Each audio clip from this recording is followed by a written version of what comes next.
एक ऐसी किताब जो सोच बदल दे। एक आदमी अपनी पूरी जिंदगी की कमाई बैंक में रखता है और रात को चैन से सोता है।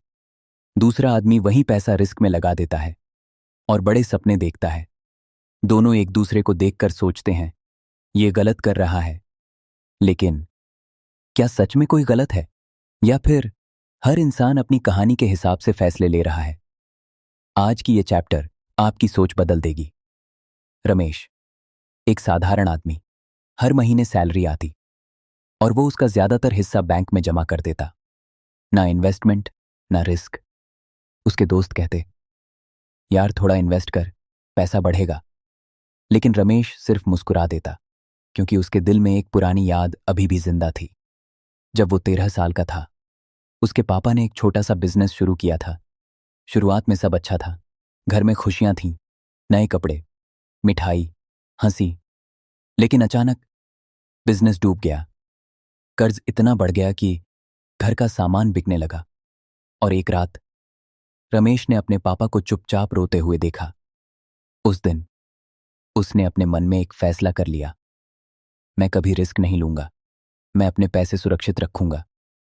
अब दूसरी तरफ सुरेश, वो एक बड़े शहर में बड़ा हुआ। उसके पापा स्टॉक मार्केट में इन्वेस्ट करते थे। कभी लॉस होता, लेकिन कई बार प्रॉफिट भी होता। और जब प्रॉफिट होता, घर में खुशी का माहौल बन जाता। सुरेश ने बचपन से देखा, पैसा बढ़ भी सकता है। उसके पापा हमेशा कहते, रिस्क नहीं लोगे तो आगे कैसे बढ़ोगे? और सुरेश ने भी यही मान लिया, रिस्क लेना जरूरी है।